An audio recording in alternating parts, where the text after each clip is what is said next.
Le monde entier est au travail pour faire en sorte que cette situation dure le moins longtemps possible. La fabrique du monde. À demain, Guillaume Nodin. L'Europe à midi. Et une nouvelle affaire de corruption qui prend de l'ampleur en Espagne. Après 2 ans d'enquête, la justice a inculpé l'épouse du Premier ministre pour détournement de fonds, trafic d'influence, corruption et appropriation illicite. Une affaire de plus, Muriel Paradon, et une de plus dans l'entourage de Pedro Sanchez. Il était en pleine visite en Chine que Pedro Sanchez a appris la nouvelle aux côtés de son épouse qui l'accompagne. Interrogé lors d'une conférence de presse, le Premier ministre espagnol réagit laconiquement. Ce que je demande à la justice, c'est qu'elle rende justice, que justice soit faite. Et comme je suis convaincu que le temps remettra tout en ordre, je n'ai rien de plus à ajouter. Pedro Sanchez a toujours nié les faits reprochés à son épouse, Begoña Gómez, qui avait créé une chaire dans l'université de Madrid qu'elle co-dirigeait. Elle est soupçonnée d'avoir utilisé des fonds publics et ses relations au profit de ses intérêts privés. La chaire a servi de moyen de progression professionnelle, écrit le juge qui a inculpé Begoña Gómez, donc pour détournement de fonds, trafic d'influence, corruption et appropriation illicite. L'affaire avait été révélée après une plainte d'un groupe anticorruption proche de l'extrême droite, d'où la défense de Pedro Sanchez qui accuse l'opposition de droite de vouloir déstabiliser son gouvernement. Pedro Sanchez qui est mis à mal par d'autres scandales qui touchent son entourage. Alors, le frère du Premier ministre, David Sanchez, est mis en cause dans un dossier séparé de trafic d'influence lié à son recrutement dans une administration régionale. Et puis, il y a surtout l'affaire Ábalos, un immense scandale politico-financier qui touche José Luis Ábalos, ancien bras droit et ex-ministre des Transports de Pedro Sanchez, soupçonné d'être impliqué dans des contrats irréguliers de vente de masques durant la pandémie de Covid-19. Il est accusé entre autres de corruption. Son procès impliquant différentes personnalités a commencé la semaine dernière. Ábalos risque jusqu'à 24 ans de prison. Est-ce que tout ça, ça fragilise Pedro Sanchez politiquement?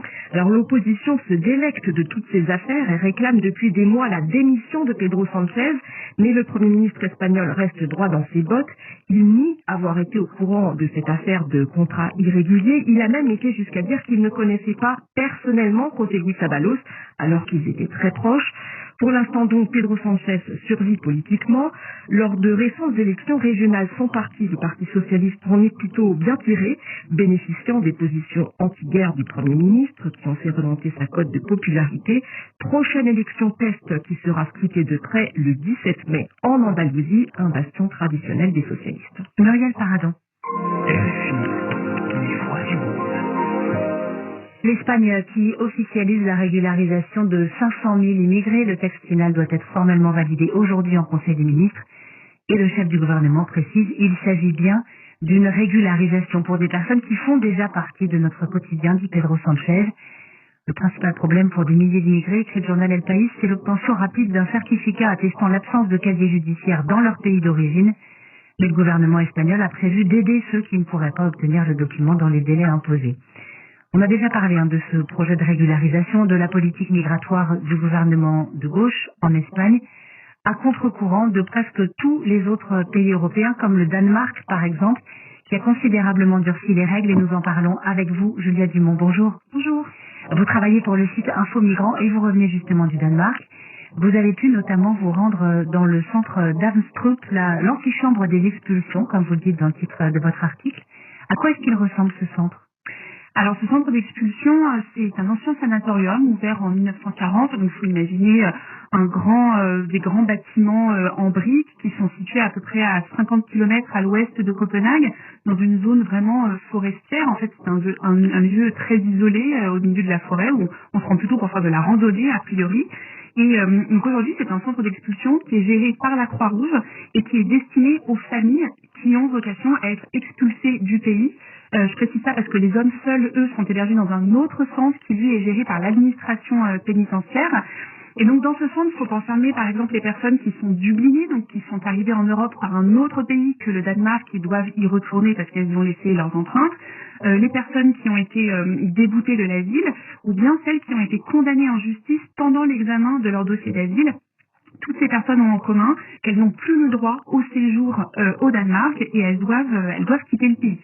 Alors aujourd'hui, ce sont 185 personnes qui vivent dans le centre, donc des familles et donc, notamment des enfants. Donc dans cette région isolée, il y a un fonctionnement assez particulier dans ce centre. Vous donnez par exemple une illustration avec la confection des repas. Oui, effectivement, dans ce centre, ça traduit un peu la volonté vraiment d'être très flexible des autorités danoises. Donc, on a l'obligation de pointer 2 fois par jour à l'agence du retour. Et puis, il y a toute une organisation autour des repas, en fait, en fonction du stade de demande d'asile dans lequel vous êtes. Vous n'avez pas les mêmes droits en termes d'accès aux repas. Donc, il y a des personnes qui ont le droit à des repas qu'elles peuvent se cuisiner elles-mêmes et d'autres non. Et ça donne parfois lieu à des situations un petit peu absurdes. Par exemple, des femmes qui ont été déplacées d'un autre centre avec des conditions de vie plus rudes vers le camp d'Avenstrup, réputé un petit peu plus souple. Ces femmes n'avaient pas le droit de cuisiner leurs propres repas dans leur centre précédent. Et donc, on leur fait encore aujourd'hui livrer des repas à Avenstrup, alors que tous les autres résidents peuvent cuisiner, pour être bien sûr qu'en arrivant ici, leurs conditions de vie ne se soient pas améliorées et qu'elles aient entre guillemets trop de confort. Donc pour bien montrer le durcissement de la politique du gouvernement, vous avez rencontré sur place une femme cubaine qui vous a raconté son parcours. Oui, effectivement, cette femme, on va l'appeler Anna, elle ne s'était pas donné son prénom, elle a 54 ans, elle a quitté Cuba illégalement il y a des années et ça fait 15 ans qu'elle navigue dans le système d'asile danois, ça fait 1 an et demi qu'elle vit dans le centre d'Avenstrup et en fait, Anna, comme la plupart des Cubains qui ont quitté leur pays depuis longtemps, elle ne peut plus retourner dans son pays, les autorités cubaines ne la reconnaissent plus, elle est donc inexpulsable. Mais par ailleurs, les autorités danoises refusent de la régulariser et du coup, elle est un petit peu condamnée à vivre indéfiniment dans ce centre qui a un peu des airs de prison dorée, quoi. Et c'est ça, elle est coincée parce que Cuba refuse d'accueillir ses ressortissants. Comment est-ce que ça se passe pour les autres dont la demande d'asile a été refusée? Alors, je le disais tout à l'heure, elles ont l'obligation de pointer 2 fois par jour à l'agence danoise du retour. À chaque fois, c'est l'occasion d'une incitation à convaincre les personnes à rentrer dans leur pays de manière volontaire. Ça peut se faire en échange d'une incitation financière aussi, un petit pécule par exemple pour aider à la réinsertion, des choses comme ça. Et puis si ça n'aboutit pas, ça peut finir par une expulsion forcée. C'est assez rare, mais ça arrive quand même 3 à 4 fois par an. C'est toujours des moments extrêmement difficiles, même pour les équipes de la Croix-Rouge qui gèrent le centre, parce que les équipes de police arrivent très tôt le matin, elles embarquent tout le monde, et puis je vous l'ai dit, c'est un centre pour les familles, donc on parle aussi d'enfants, parfois très très jeunes, qui peuvent bien sûr être traumatisés par cet événement. Donc tout ça, on l'a dit, ça illustre la politique très dure et de plus en plus dure du gouvernement au Danemark, et ça a un effet sur les immigrés, sur ceux qui sont installés dans le pays, qui disposent d'un titre de séjour, de papier, mais dont le ressenti en fait est très douloureux, très pesant. Oui, tout à fait, parce qu'en fait, le Danemark, comme bien d'autres pays européens, a accueilli de nombreux Syriens, notamment dans les années 2015-2016. Donc aujourd'hui, ils vivent dans le pays depuis plus de 10 ans. La plupart parlent parfaitement le danois, ils travaillent, ils sont intégrés.